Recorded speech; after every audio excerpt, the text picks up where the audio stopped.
Emperor Duplessis, in spite of his conservative agenda, did a good job in colonizing the rural north, which helped to reestablish the region as an integral part of the province of Quebec. The blue fleur-de-lis could be seen fluttering in the wind here and there, taunting the red Canadian flags on the other side of the province's boundaries.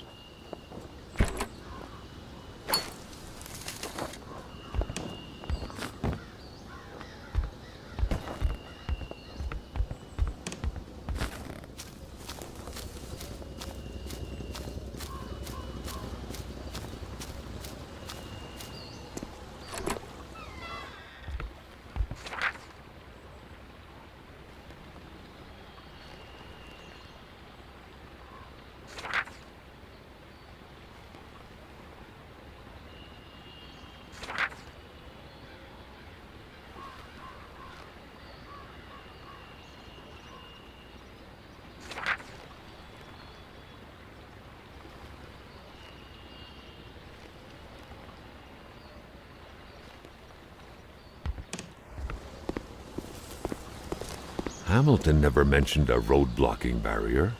Why was it needed here in the back of Beyond? That would, however, be a mystery for another day. Carl had waited long enough for someone to come and raise it. Hamilton is waiting for Carl in the general store. It was time for him to get down to business.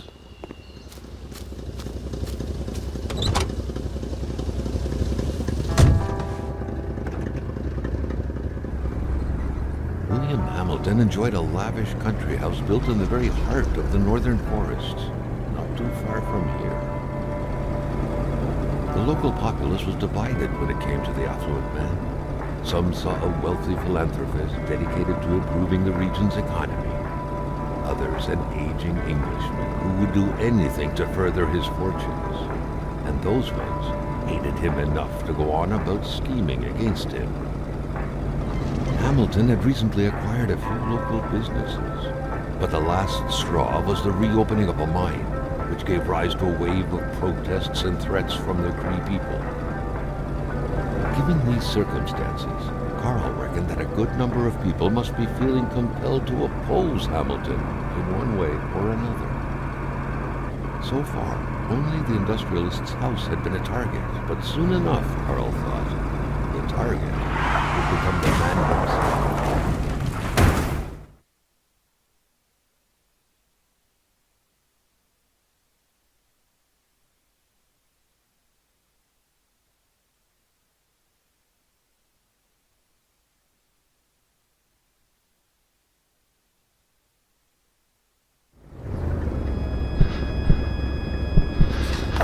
Carl needed to get out of there.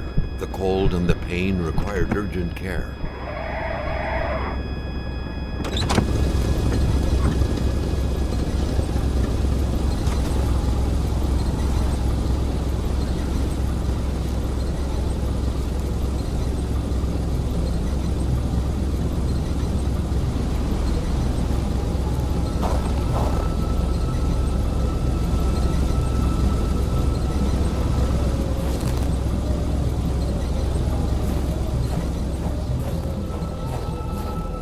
The driver had taken off. It was still best to check it out and leave nothing to chance. Carl needed help. It was a small, locked box engraved with the letters WH. Carl thought about taking it. Nothing was to be left to chance.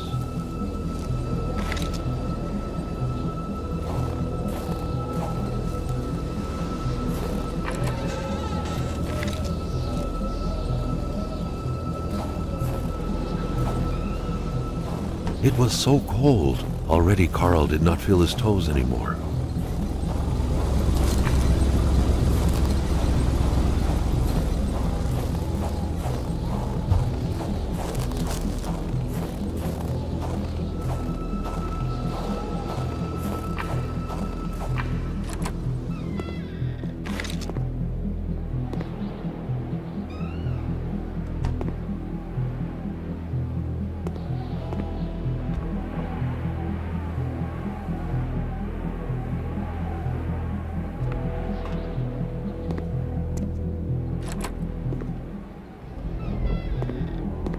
Carl couldn't give up. Surely something in there could be useful.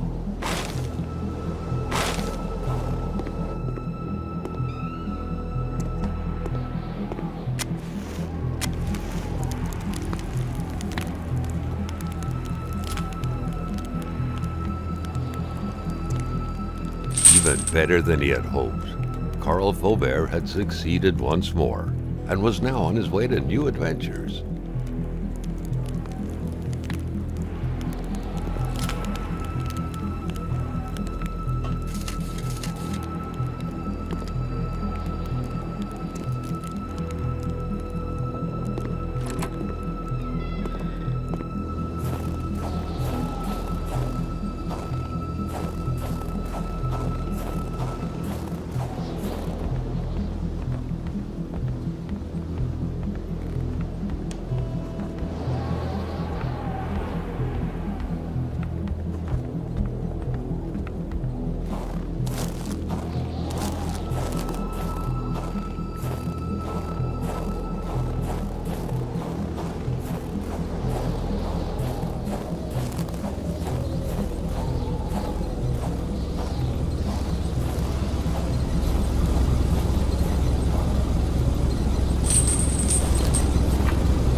Spread out on a few acres of untouched forest, bellowing caribou, everlasting snow, and undefiled lakes, the Manistan region was no tourist hub.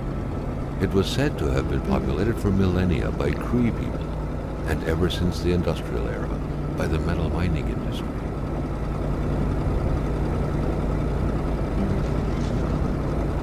The truck was running on fumes. Good thing that the general store was close by.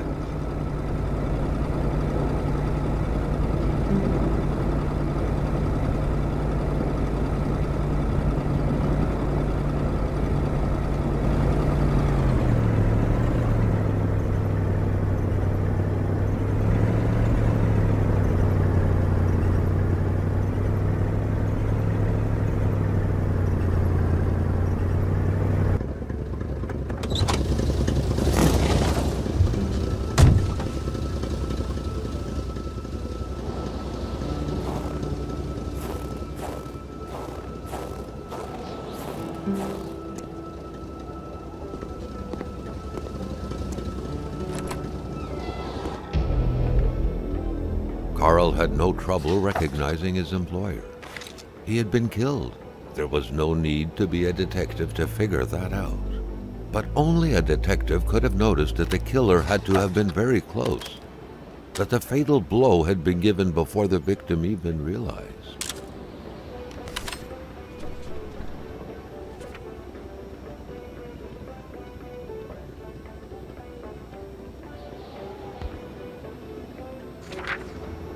What could be inside that envelope? Carl was taken aback. He knew this address. It was said to be the address of the P.O. box for the Canadian Secret Service.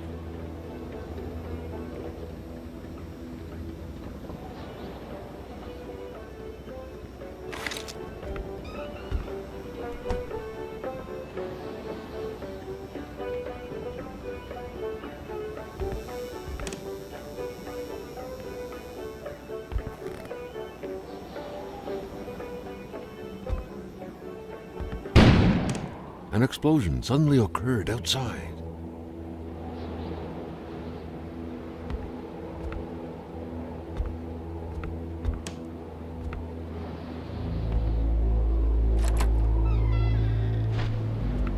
Maintaining his composure, Carl recalled something from his military training. Wolves always stay away from populated areas. Wait, was it about bears?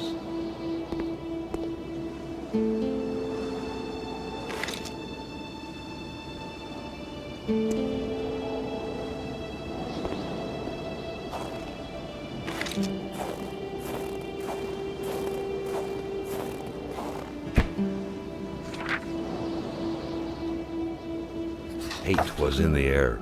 Seems like some villagers barely tolerated each other.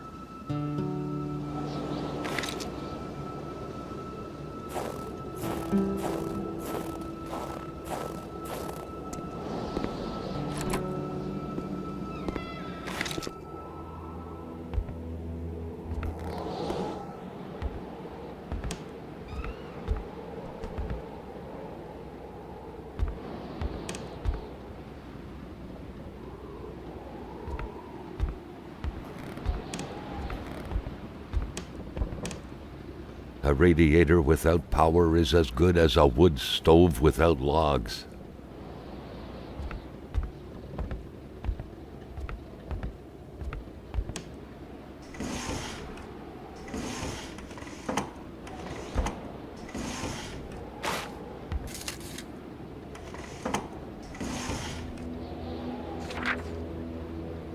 According to that log, it seemed like the whole village owed some money to the general store.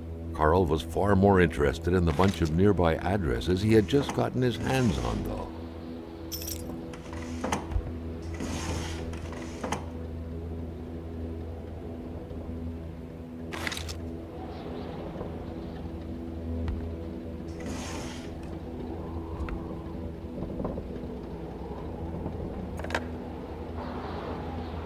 The snowstorm pummeled everything in its path. Carl was not surprised when he heard no tone. Carl knew that Gilles Lachance was in charge of the general store. That made him one of Hamilton's employees. A very angry employee, as Carl could plainly see.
Carl, ever diligent in his work, always carried his log on him, in which he scribbled down thoughts and leads alike during the course of his investigations. Carl was used to strange phenomena, but a chunk of ice like this, as if an iceberg came out of the ground, that was a first. Prints? Carl found a surprise at every turn. Was the camera faulty, or was there a possible lead?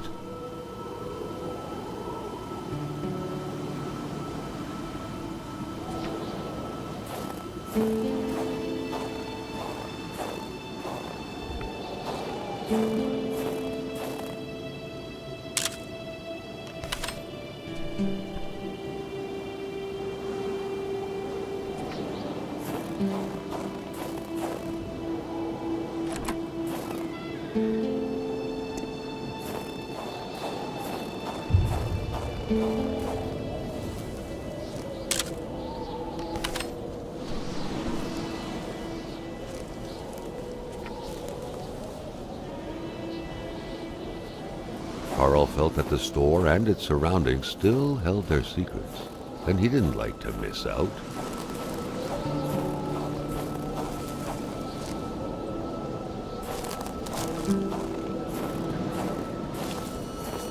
Carl wondered what the hell could that thing be.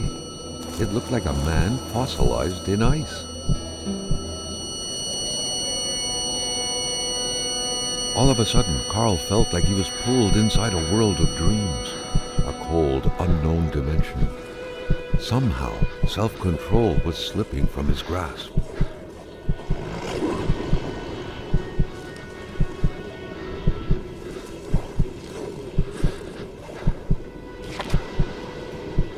To all appearances, this was a hunting log. Better yet, a war diary.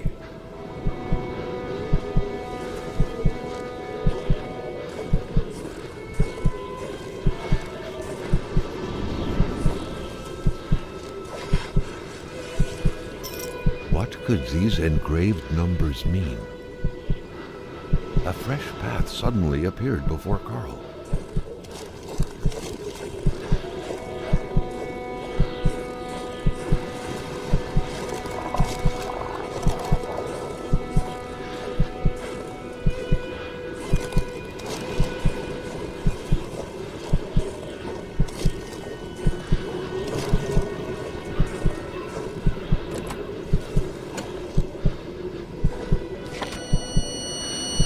Carl had that feeling you get when you immerse your frozen hands in hot water.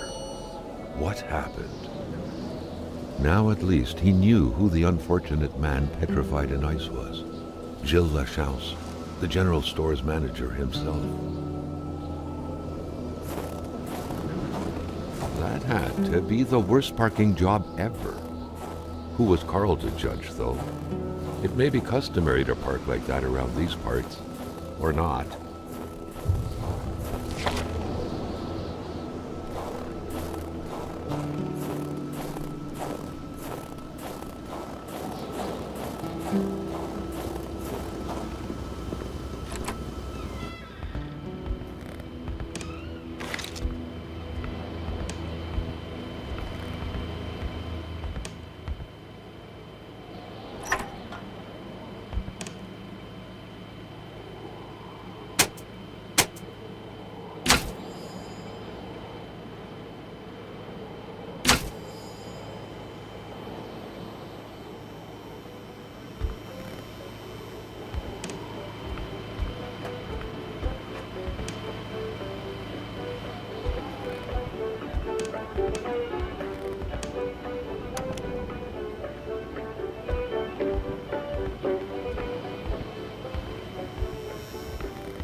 Carl knew straight away where to find the infuriated GILLES.